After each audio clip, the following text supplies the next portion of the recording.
Amen. 2 Pierre chapitre 2, versets 1 à 9.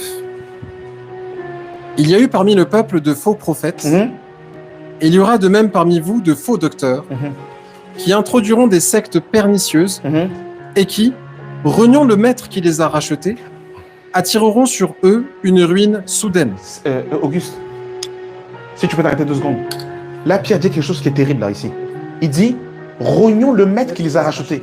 Mais quand on parle de rogner, c'est qu'ils avaient reçu. Je ne sais pas si vous comprenez.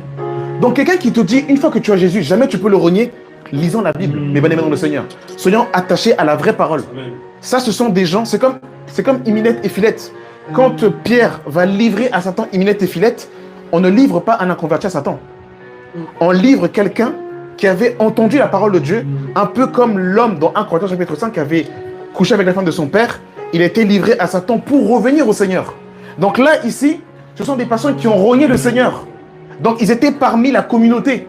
Ils étaient parmi les frères et les sœurs. Ils étaient peut-être en train de chanter des cantiques. Ils étaient peut-être en train de jeûner, en train peut-être d'apporter des solutions. Et d'ailleurs, Pierre, l'apôtre Paul, va dans l'épître au Philémon et dans l'épître aux Colossiens parler de Démas comme étant son compagnon d'œuvre.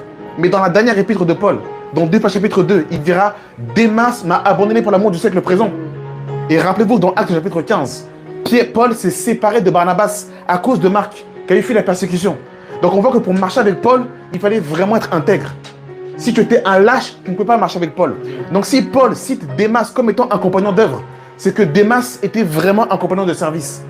Donc mon frère, ma soeur, l'apostasie, ce n'est pas que pour les autres. L'apostasie, mes bien-aimés dans le Seigneur, c'est réel. Tu peux aujourd'hui confesser le Seigneur et demain te refroidir. Être blessé par plusieurs réalités et sortir de la foi. Et là, Pierre dit, il renie le maître qui les a rachetés. C'est terrible. Et Pierre a renié le Seigneur parce qu'il était avec lui. Quand Pierre a renié le Seigneur 3 fois, rappelez-vous, est-ce que tu connais le Seigneur? Pierre va renier le maître à 3 reprises. Mais tu ne peux pas renier quelqu'un que tu ne connais pas. C'est terrible. Continue, frère.